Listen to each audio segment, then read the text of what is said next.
கர்த்தருடைய பரிசுத்த நாமத்திற்கு மகிமை உண்டாவதாக. வீடு, வாசல், சொத்து, சுகம், பட்டம், பதவின்னு உலக வாழ்க்கையை நோக்கி ஓடுகிற தேவ பிள்ளையே, இன்றைக்கு உன்கிட்டதான் ஆண்டவர் பேசுறாரு. 2 கொரிந்தியர் 5:1. பூமிக்குரிய கூடாரமாகிய நம்முடைய வீடு அழிந்து போனாலும் தேவனால் கட்டப்பட்ட கைவேலை அல்லாத நித்திய வீடு பரலோகத்திலே நமக்கு உண்டு என்று அறிந்திருக்கிறோம். ஏன் அழிந்து போற செல்வத்தையும் சொத்தையும் தேடி ஓடுற? ஏன் உலக பொருளை தேடி ஓடுற? ஏன் உலகத்தின் காரியங்களை தேடி ஓடுற?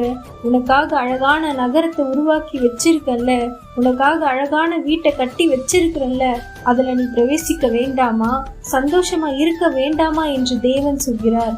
அது சேர்க்கணும், இதை சேர்க்கணும், ஒவ்வொரு நாளும் தேவ சமூகத்தை விட்டு விலகி போற தேவ பிள்ளையே, உன்னை இன்றைக்கு கர்த்தர் எச்சரிக்கிறார். பரலோகத்துல உனக்கானதை சேர்த்து வை. மனம் திரும்பி தேவனுக்கு நேரா உன் இருதயத்தை திருப்பு. கர்த்தர் உனக்காக வைத்திருக்கிற ஆசீர்வாதத்தை விட்டு விடாத. தேவ சமூகத்தை இறுக்கமா பிடிச்சுக்கோ. பரலோக ராஜ்யம் சமீபமா இருக்கிறது. அல்லேலூயா, ஆமீன்.